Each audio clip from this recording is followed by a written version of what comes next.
Hello everyone, this is Joseph Exiomo and I am going to report to you about a case analysis of the Philippines and we're going to discuss macroeconomics and the principles and concepts and how does it apply with the Philippine economy.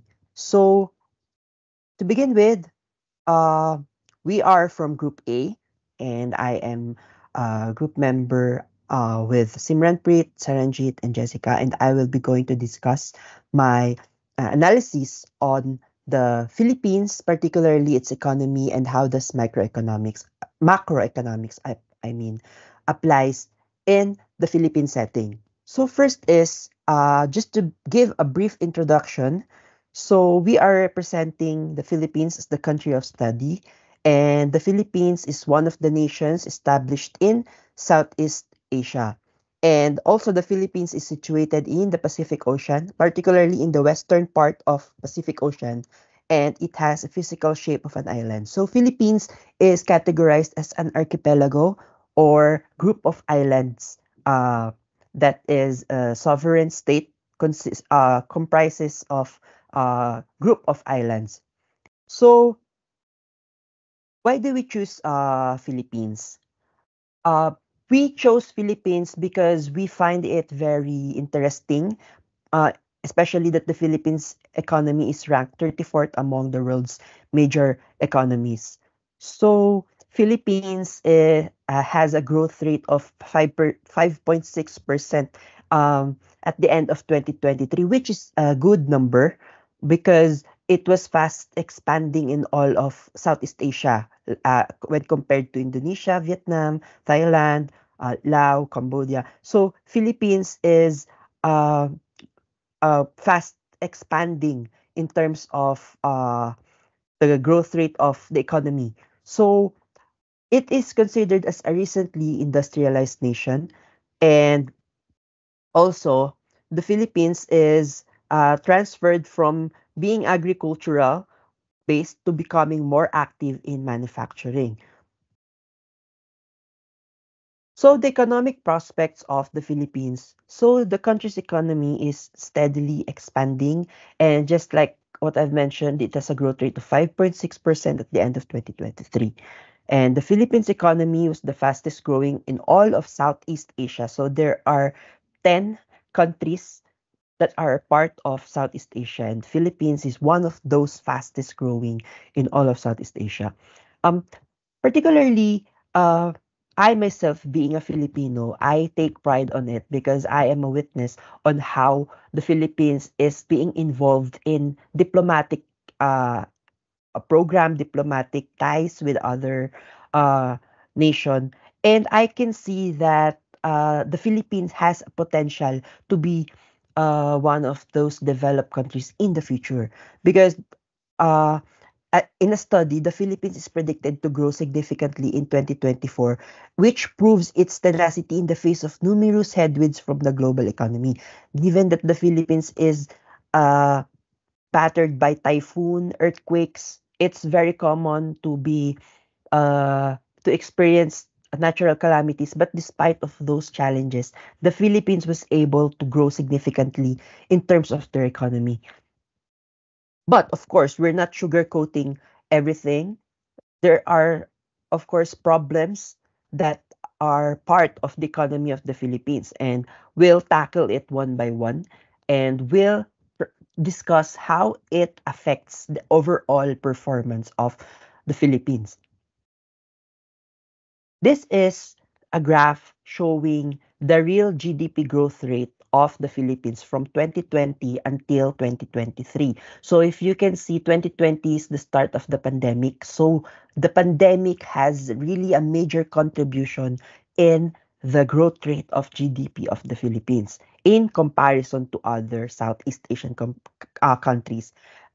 We did this so that we can have a better picture, or we can clearly grasp how the Philippines is performing when we are comparing its economy to its neighboring countries.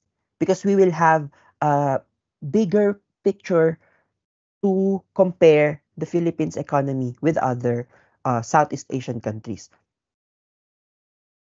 Let's go to the factors contributing to the overall performance of the Philippine economy. First is unemployment in the Philippines. We're going to discuss it. Gross domestic product of the Philippines, inflation rate in the Philippines, the consumer price index, fiscal framework of the Philippines, and monetary policies and interest rates. So let's go to unemployment in the Philippines. So, like in many countries, unemployment in the Philippines can have various causes, effects, and of course, economic impacts. And there are many causes behind it. And in the last week of February 2024, the Philippines had a 3.1% unemployment rate, which is lower compared to 4.35% at the end of 2021 and 5.4% at the end of 2022. So comparing it with the previous data, we can say that the unemployment issue in the Philippines has improved. But the story doesn't end there. Unemployment rate in the Philippines in 2022 and 2023 is shown here in this diagram. And in 2022, the year ended with 4.3%, as I've mentioned, and 3.1 in 2023. But there are also other categories, not just unemployment. There are also those underemployment. So when we say underemployment, these are those employees who are employed, but they are not employed based on their skills. They are not employed based on their academic degree. So the reasons behind unemployment, first is uh, increasing number of business process outsourcing, BPO, or what we call the call centers. And second is decline of traditional industries like agriculture and manufacturing. Third is rapid population growth. And just an information, Philippines ranked as 13th as the most populous country in the world, or 110 million, which are distributed across the globe because there are those overseas Filipino workers living abroad, but they are counted as part of the population of the Philippines. And last is the government's incompetent policies on the labor market. So we'll go to the economic impact of unemployment. So economic growth was hindered because of less consumer spending. So it created a domino effect because the government needed to increase its spending to provide unemployment benefits, social welfare programs, and job training. And lesser employment and consumption means lesser tax revenues for the government, putting strain on the government. So what can be done to address this issue? First is policies should be enacted to help the economy and promote skills development. And there should be a long-term solutions to be given instead of band-aid solutions. Because what's happening is the government aims to provide solutions for a short-term problem rather than looking at the long-term solution. So we have to look at unemployment issue as a continuing problem, not just for a certain time, because it's been existing since past administration decades ago. So we should look at the long-term solutions to be given instead of just short-term or band-aid solutions. Moving on is the gross domestic product of the Philippines. The Philippines has experienced overall economic growth over the past 3 decades, and the economy of the Philippines has expanded possibly because caused by increased population, newly established business, and investments. So, as I've mentioned, we're not sugarcoating things here. So, there are some historic events that affected the economy of the Philippines, including the Asian financial crisis in the late 1990s, which greatly uh, caused to cause stagnation in the economy of the Philippines, and the global financial crisis in 2008. So twice there's a financial crisis happened involving the Philippines for the past 2 decades or 3 decades. And the economy has rebounded and continued to grow over the long term. So what are the key drivers of the Philippines economic growth? First is business process outsourcing, or what we call the call centers. These are those companies that are operating in the Philippines, but their headquarters are situated in a foreign country, usually in USA and Canada or in Western countries. Second is tourism, and third is remittances from overseas Filipino workers or OFWs. So let's uh, go to it one by one. So BPOs greatly affect the economic growth of the Philippines because the companies that operate in the Philippines, these are the third party service providers for telco, finance, healthcare, uh, and other services that uh, provide service to different clients all over the world, and most employees came from the Philippines. Just a brief background why the foreign countries are putting up BPOs here in the Philippines is because of the tax and the minimum wage. The Philippines has a very low minimum wage, so it's very beneficial to the company when you are putting up a business in the Philippines because you will not spend so much on labor because as I mentioned, the minimum wage is not high compared to other countries. And uh, because of that, there are more than 10 BPOs operating in the Philippines. So it greatly affects the economic growth of the Philippines. And tourism, of course, as we all know, Philippines is known for its nature, wildlife, diverse culture, diverse uh, uh, scenic environment spots. So we can also consider tourism as one of its key drivers for its economic growth. And lastly is the remittances from overseas Filipino workers or those expats or those people who migrated to other country or work in other country and they are sending money, foreign currency to the Philippines, which helps uh, boost the economy of the Philippines because the currency from abroad will circulate once it entered the Philippines because of course for example you're the parent and you send money to your son for his expenses here in the Philippines, so the money or the dollar for example that you've sent in the Philippines will circulate in the Philippines and it will help improve or help the economic growth. Next is reasons behind fluctuation in GDP. Of course, there are several reasons, but some of the most common reasons why the GDP is fluctuating is because of poverty, income inequality, unemployment, underemployment, and the Philippines, as I've mentioned, is also prone to natural disasters such as typhoons, earthquakes, and volcanic eruptions. So here in this diagram, we can see the fluctuations in the GDP of the Philippines since 1960s. So we can see that from 1960 until middle of 1980, the Philippines is quite above the zero line.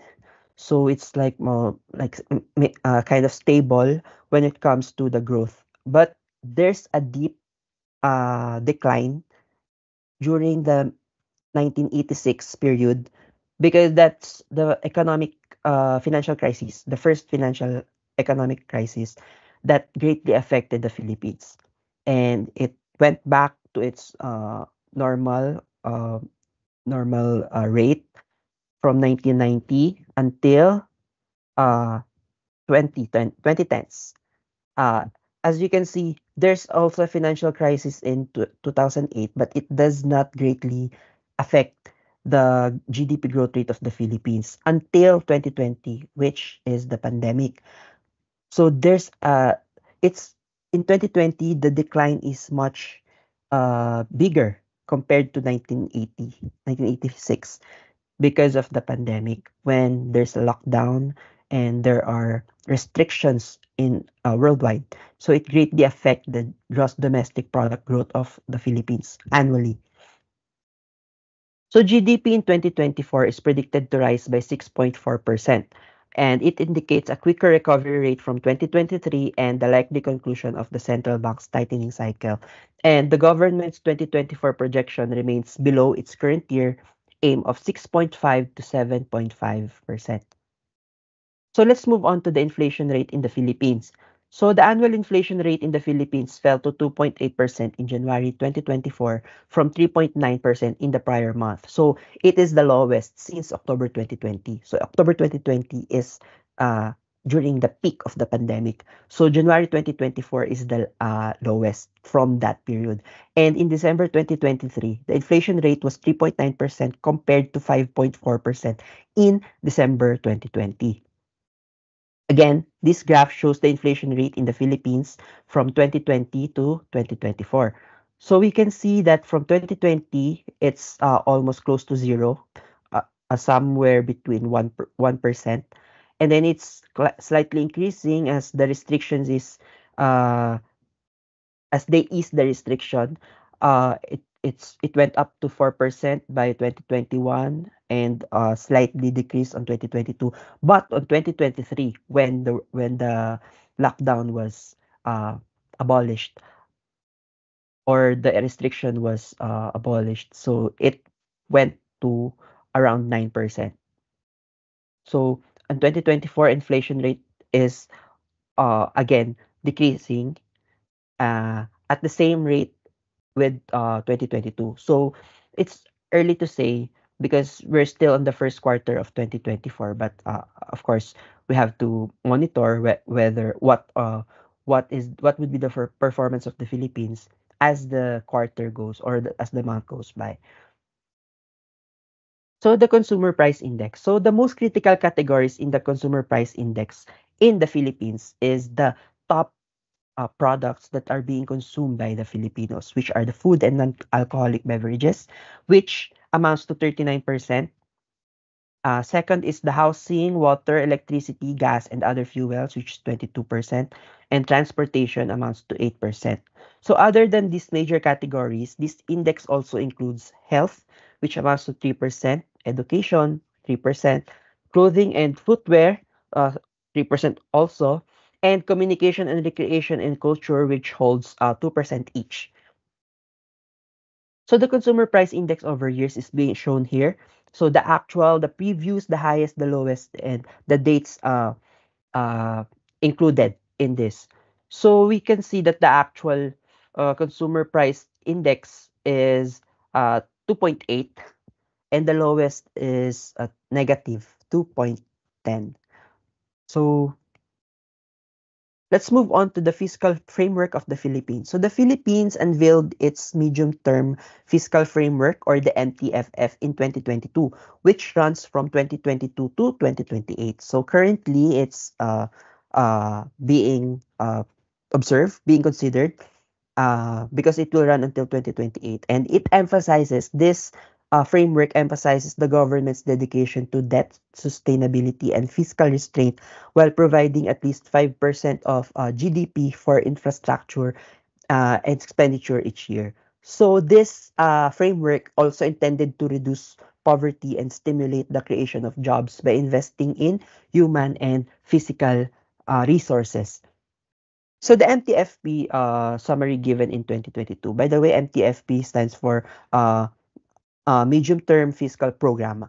So here, um, the summary of the Philippines MTFP, it shows the revenues, the disbursements, fiscal balance, and national government debt from 2022, which is the beginning of the program, until 2028. So just for our knowledge, 2022 to 2028 is the year of the current administration of the current president of the Philippines, which is Bongbong Marcos. So the reason why this year was considered is because 2022 is his first tenure, first year that he is sitting on the office until 2028. So vintages of the MTFP, again, it shows the revenue disbursement deficit per quarter. So from 2022. So the last data that we have acquired is during the third quarter of 2023. So it's still the last quarter and the first quarter of 2024 is still not available as of this report. So how to achieve the required consolidation? So First, a moderate reduction in current expenditure as a percentage of GDP is required. And of course, prioritize expenditure categories like maintenance and operating expenses and spending controls. So, Philippines also has monetary policies and interest rates. So, the major implementer of this is the Bangko Sentral of the Philippines, or Central Bank of the Philippines. So it has held on to its main policy rate at 6.5% following an off-cycle hike in October 2023. And the BSP, or the Bangko Sentral ng Pilipinas, also controls inflation by changing the primary policy rate, influencing the interest rates that banks charge businesses and consumers. So again, when looking at the different factors or indicators of macroeconomics of how they affect the Philippines, we have to look at different uh, aspects, not just GDP, not just consumer spending, not just the inflation, but the entire uh, principles behind it, because the Philippines is still considered as a developing country, and we are still on the process of competing with our neighboring countries like Indonesia and Vietnam. These two Philippine, or these three, Philippines, Indonesia, and Vietnam, are the three uh, close in terms of ranking, in terms of GDP, because they are, of course, given Thailand, Singapore, and Brunei are among the and Malaysia are among the top players in Southeast Asia. But the middle countries, Vietnam, Indonesia, and Philippines, are those that are on their way to the top. But still, there has a lot of, they still need to uh, observe several policies, several actions in order for them to reach the goal of the Philippines. And hopefully this 2028, during the said program, Philippines will be able to compete with these countries. So again, thank you for listening. And again, this is Joseph reporting the macroeconomics case study of the Philippines. And good morning.